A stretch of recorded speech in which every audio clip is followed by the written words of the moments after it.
Praise the lord. దేవునికి మహిమ కలుగును గాక. ఎందుకనగా మనము గత కొండ మీద ప్రసంగములలో దేవుడు చేసిన బోధ విషయములలో 8 ధన్యతల గురించి మనం మాట్లాడుకుంటూ వచ్చేసినాం. 8 ధన్యతలు ఒకదానికి మనం జ్ఞాపకం చేసుకుంటూ వచ్చేసినాం. ఎందుకనగా కొండ మీద ఆ 8 ధన్యతలు చాలా విలువైనయని దేవుడు నోరు తెరిచి తన పిల్లలకు బయలుపరిచి ఉన్నాడు. కాబట్టి మరి చివరిగా ఈ 8వ ధన్యతను గురించి మనం మరొకసారి జ్ఞాపకం చేసుకుందాం. అదే మత్తయి సువార్త 5వ అధ్యాయం 10వ వచనంలో దేవుడు చెప్తున్నటువంటి మాట చాలా మంచిగా మాట్లాడుతున్నాడండి. నీతి నిమిత్తము హింసించబడిన వారు ధన్యులు, పరలోక రాజ్యము వారిది.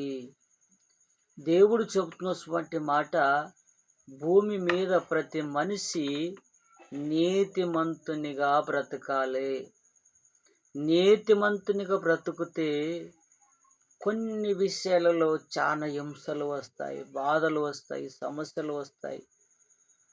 నీతి నిమిత్తమును హింసించబడిన వారు ధన్యుడు, వాడే పరలోక రాజ్యంలో చేరతాడని దేవుడు చెబుతున్నాడు. నిజంగా ఈ లోకంలో మనమును జీవిస్తున్న దినములన్నీ కూడా నీతిగా జీవించాలని ప్రతి మనిషి అనుకుంటాడు. కానీ కొన్ని బాధలు, కొన్ని సమస్యలు వస్తూ ఉంటాయి. అందుకొరకు దేవుడు అంటున్నాడు, నీతి నిమిత్తం హింసించబడిన వారు ధన్యులు, పరలోక రాజ్యం వారిదని దేవుడు చెబుతున్నాడు. ఇంకా మనం లోతుగా జ్ఞాపకం చేసుకుంటే అది యాకోబు పత్రిక దేవుడు చెబుతున్నటువంటి మాటను ఒకసారి జ్ఞాపకం చేసుకుంటే ఆ మాటల విషయంలో పరిశుద్ధాత్మ దేవుడు చెబుతున్నాడండి.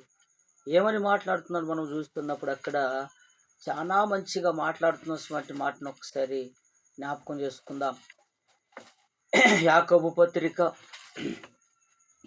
పత్రిక దేవుడు మనతో మాట్లాడుతున్నటువంటి మాట చాలా విలువైనది. కాబట్టి దేవుడు ఆ మాటలలో నీతి నిమిత్తమును విషమించబడిన వాడు ధన్యులని దేవుడు చెబుతున్నాడు.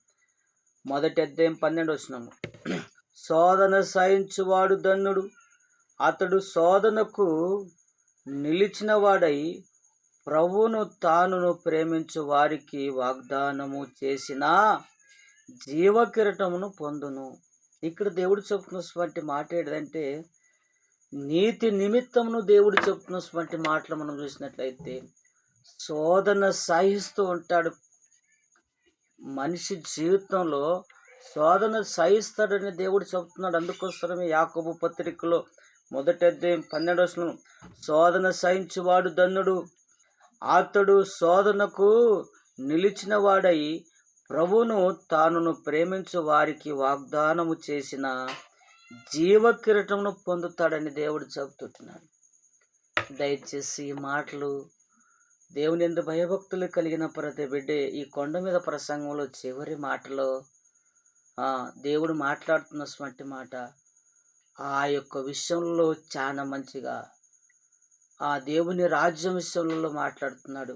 మీరు శోధించబడినప్పుడు ఆ దేవుని కుమారులు కనబడతారు, ధన్యులవుతారు, మీరు జీవకిరీటం పొందుతారని దేవుడు చెబుతున్నాడు.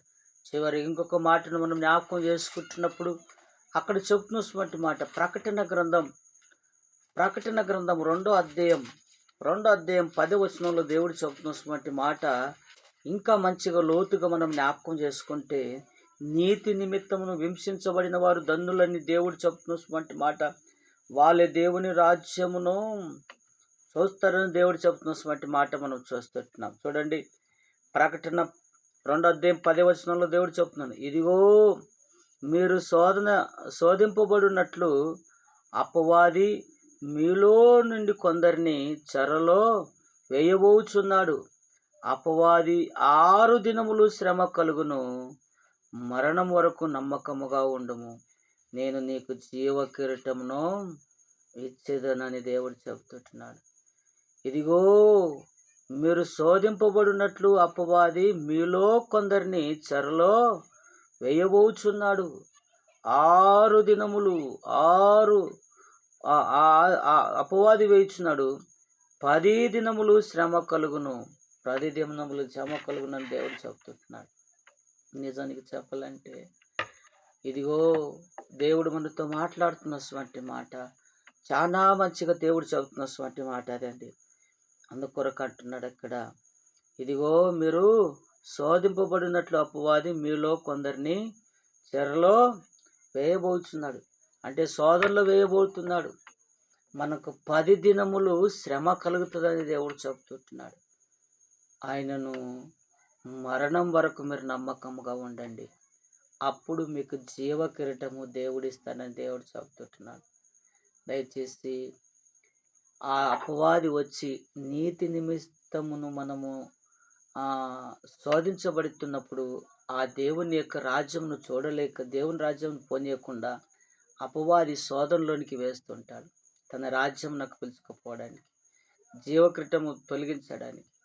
అందుకొరకు అంటున్నాడు అక్కడ దేవుడు చెప్తున్నటువంటి మాట, నీతి నిమిత్తం దేవుడు చెప్తున్నటువంటి మాట.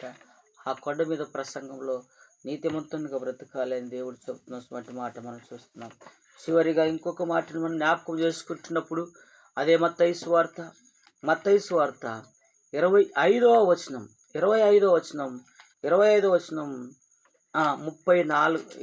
అధ్యాయం 34వ వచనంలో దేవుడు చెప్తున్నటువంటి మాట మనము చూస్తున్నాం. ఏమని మాట్లాడుతున్నారు చూసినట్లయితే 25వ అధ్యాయం 34వ వచనంలో దేవుడు చెప్తున్నటువంటి మాట అక్కడ చెప్తున్నాడండి. 30వ వచనంలో 34వ వచనంలో దేవుడు చెప్తున్నటువంటి మాట మనం చూస్తున్నాం. 34వ వచనం చూడండి. దేవుడు చెప్తున్నటువంటి మాట ఏంటంటే, అప్పుడు రాజు తన కుడి వైపున ఉన్నవారిని చూసి, నా తండ్రి చేత ఆశీర్వదించబడిన వారులారా రండి, లోకము పుట్టినది మొదలుకొని మీ కొరకు సిద్ధపరచబడిన రాజ్యము స్వతంత్రించుకొనండి. దేవుడు అంటున్నాడు, నా రాజ్యమును, దేవుని రాజ్యమును చేరిన దేవుడు చెప్తున్నటువంటి మాటలో, నా రాజ్యమును చేరుతారు. ఎలా చేరుతారంటే, అపవాది మీకు చెరలోనికి తీసుకుపోయినా మీరు భయపడకుండా, మీకు శోధనలు వచ్చినా భయపడకుండా ఎట్లున్నారంటే, ఈ చివరి మాటలో దేవుడు చెప్తున్నటువంటి మాట.